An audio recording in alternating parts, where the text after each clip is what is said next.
Pernah nggak sih ngerasa makin kesepian padahal kita hidup di dunia yang katanya serba terhubung? Nah, di pembahasan kali ini, kita bakal coba gali gimana kearifan masa lalu justru bisa jadi kompas buat kita sekarang. Kita akan bongkar sebuah cetak biru, sebuah panduan buat nemuin lagi tujuan hidup kita di tengah lautan kebisingan digital ini. Kita mulai dari sini deh, dari kutipan yang kayaknya, waduh, kena banget buat banyak dari kita. Kutipan ini tuh bener-bener ngegambarin gimana teknologi sekarang udah jadi bagian penting banget dalam hidup kita ya, hampir kayak udara yang kita hirup.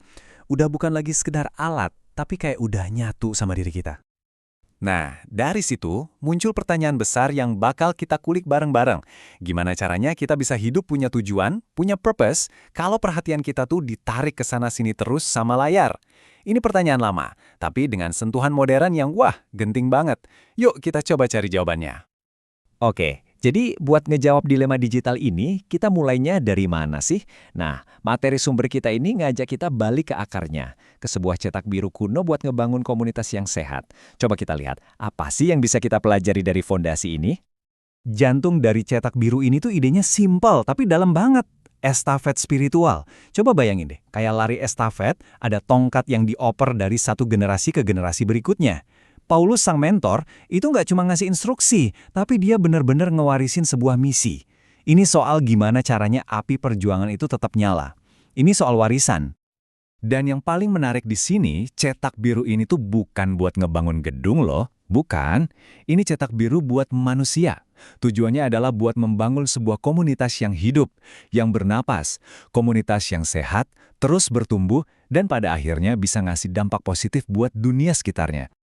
Oke, cetak biru ini punya 4 pilar utama, 4 peran penting yang saling nyambung. Pertama, fondasinya adalah jadi sebuah keluarga yang saling dukung. Terus dari situ, komunitas ini berfungsi kayak satu tubuh, di mana setiap orang punya perannya masing-masing yang unik. Lalu, komunitas ini nggak cuma ngelihat ke dalam, tapi juga keluar jadi saksi lewat tindakan nyata. Dan yang terakhir, komunitas ini juga ngelihat ke depan, jadi semacam penjaga nilai-nilai buat generasi selanjutnya. Oke, kita udah paham nih soal cetak biru yang ideal dan teratur. Sekarang kita hadapkan dengan, ini dia konfliknya. Mari kita lihat gimana tsunami digital di zaman kita sekarang ini mengancam buat kehancurin itu semua. Materi sumbernya ini ngomongnya belak-belakan banget loh. Mereka ngasih gambaran yang jelas banget, kita ini bukan lagi sekedar main internet, tapi kita tuh kayak tersesat di rimba digital.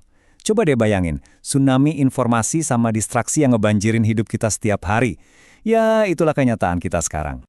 Terus apa sih dampak nyatanya tsunami ini? Kita mulai dari yang fisik dulu deh.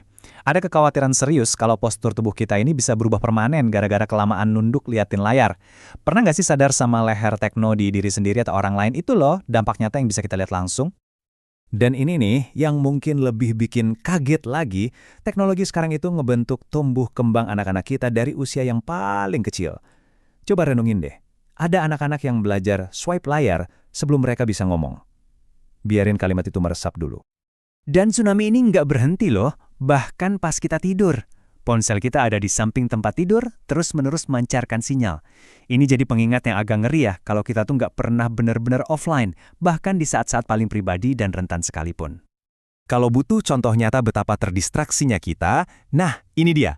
Ada cerita soal seorang pria lagi makan malam, saking fokusnya sama HP, dia nggak sadar nyelupin tisu ke saus, terus dimakan. Ya ampun. Ini mungkin kedengaran lucu, tapi sekaligus miris juga ya. Ini nunjukin betapa gampangnya kita hilang di dunia digital sampai lupa sama apa yang ada di depan mata kita. Oke, setelah ngeliat masalahnya segede ini, gampang banget kan buat ngerasa, waduh gimana dong? Tapi tenang, sekarang kita masuk ke bagian solusinya. Ini bukan soal ninggalin teknologi sama sekali kok, tapi lebih ke gimana kita belajar menavigasinya dengan sengaja, dengan sadar. Ini soal menciptakan semacam etiket baru buat zaman digital. Terus, etiket baru ini wujudnya gimana sih? Dimulai dari 3 aturan simpel tapi efeknya dahsyat.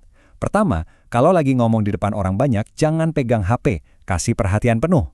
Kedua, pas lagi di meja makan, HP taruh di meja, layarnya di bawah dan agak jauhan dikit, prioritaskan orang di depan kita. Dan yang ketiga, ini mungkin yang paling penting, jadiin kamar tidur itu zona bebas teknologi. Ini buat ngejaga kualitas istirahat dan kesehatan kita. Kita juga harus jujur ya soal risikonya. Penggunaan teknologi yang gak terkendali itu bisa banget memperburuk depresi, bikin kita nggak bisa fokus, dan ngebangun dinding tak kasat mata antara kita sama orang yang kita sayang. Kalau nggak diatur, dampaknya bisa benar-benar ngerusak, bahkan bisa jadi tragis. Tapi, nah ini poin pentingnya, teknologi itu sendiri bukan musuh, justru sebaliknya. Teknologi punya kekuatan yang luar biasa buat kebaikan.